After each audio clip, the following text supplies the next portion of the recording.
عزیزان محترم،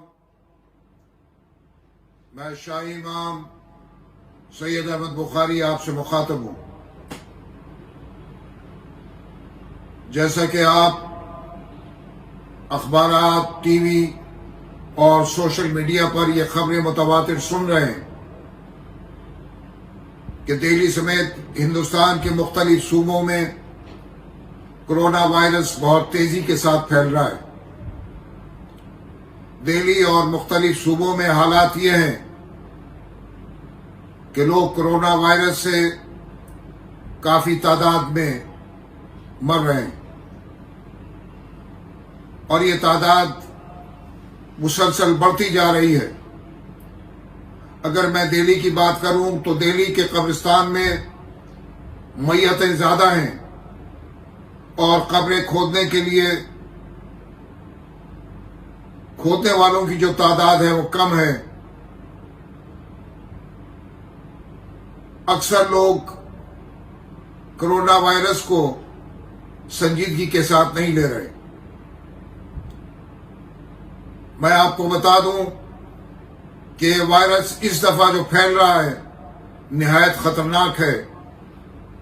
پہلے صرف بزرگ اس سے متاثر ہو رہے تھے، لیکن آج نوجوان اور خواتین بہت زیادہ اس سے متاثر ہو رہی ہیں۔ آج بھی جو میرے پاس اطلاعات آئی ہیں، اس میں ایک بزرگ خاتون کا کرونا وائرس سے انتقال ہوا اور ابھی جنازہ راستے ہی میں ہی تھا کہ اس کی بہو کا بھی کرونا وائرس سے انتقال ہو گیا۔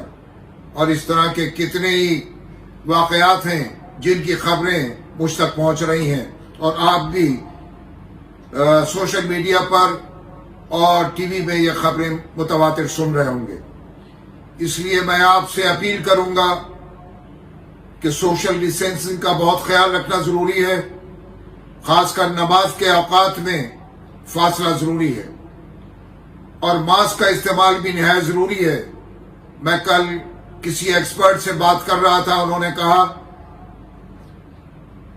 کہ یہ ماسک ہمیں بہت حد تک اس وائرس سے بچا سکتا ہے، لیکن عام طور سے لوگ اس میں سستی سے کام لے رہے ہیں۔ اس لیے آج جامع مسجد میں ہم نے جو فرش تھا اس کو اٹھا دیا ہے اور اسٹیکر لگائے جا رہے ہیں تاکہ لوگ فاصلے کے ساتھ نماز ادا کریں۔ اسی طرح میں اپیل کروں گا مختلف مساجد سے بھی، مساجد کے ذمہ داروں سے بھی، کہ وہ اپنے فرش کو اٹھا کر وہاں پر اسٹیکر لگا لیں اور فاصلے کے ساتھ نماز ادا کریں۔ جہاں تک تعداد کا سوال ہے، جو مجھ سے کہا جا رہا ہے کہ تعداد مساجد میں کم ہونی چاہیے، تو ہمیں خیال رکھنا چاہیے کہ یہ تعداد کم ہو، اور تراویح وغیرہ ہم اگر گھروں میں پڑھیں تو زیادہ بہتر ہوگا تاکہ ہم کرونا وائرس سے محفوظ رہ سکیں۔ ہمیں دعا کرنی چاہیے، میں بھی دعا گو ہوں کہ اللہ تعالیٰ پوری انسانیت کو اس کرونا وائرس سے محفوظ رکھے، ہمارے ملک کو بھی، ہمارے ملک کے عوام کو بھی، اور دنیا میں جہاں جہاں وائرس پھیلا ہوا ہے اللہ تعالیٰ اس وائرس سے سب کو محفوظ رکھے۔ اللہ آپ کا حامی و ناصر ہو۔